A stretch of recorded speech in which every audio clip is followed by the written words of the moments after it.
All right, we're gonna talk about my favorite machine today, the Turbo S. I personally have a 2021 Turbo S4 Dynamics, by far my favorite platform out of all the machines.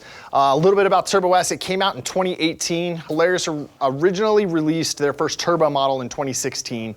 In 2017, they actually got smart about it and put some different gusseting and everything around it. And then 2018, they rolled out the 2C Turbo S. So they went from a 64-inch wide platform to a 72-inch wide platform. That's what distinguishes a Turbo S from the others. 2018 rolled out the 2-seat.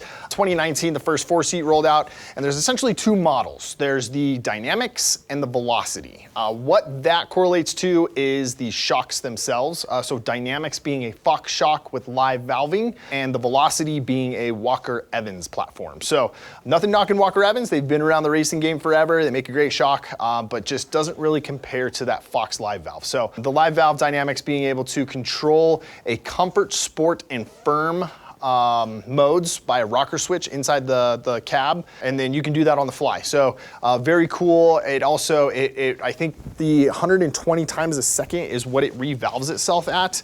So it knows when you're cornering, it knows when you're accelerating, it knows when you're stopping, and it actually puts more pressure on outside corners or front if you're in a stopping situation towards the front shock. Very smart system when it comes to shocks. Rideability, uncomparably better than Walker Evans. You know, you can do things to Walker Evans shocks like dual rate springs to help increase that rideability, but those Fox just take the cake on that. Put a set of dual rate springs like my iBox on my Fox shocks, and it's a Cadillac down the trails, man, I tell you what. So in 2020, Polaris released their XP Pro. With that XP Pro came their P90 clutch, so the newer updated turbo clutch.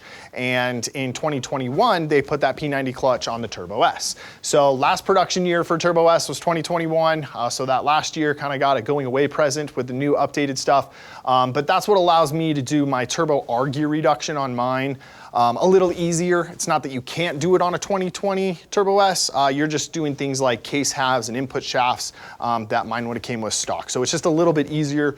We can make it happen. We make the magic happen here at Fury, but yeah, anytime we can make it a little easier is always better. So Turbo S, in my opinion, like I said, best platform. That's for me personally. I'm a rock crawler. I like the way I sit in the cab. I like my visibility on all four corners. And then from what I ask it to do, it's just a perfect model. So 64 inches to 72 inches is the biggest thing. That new clutch in 21. But if you have any other questions, man, hit us up at Side by Side Fury.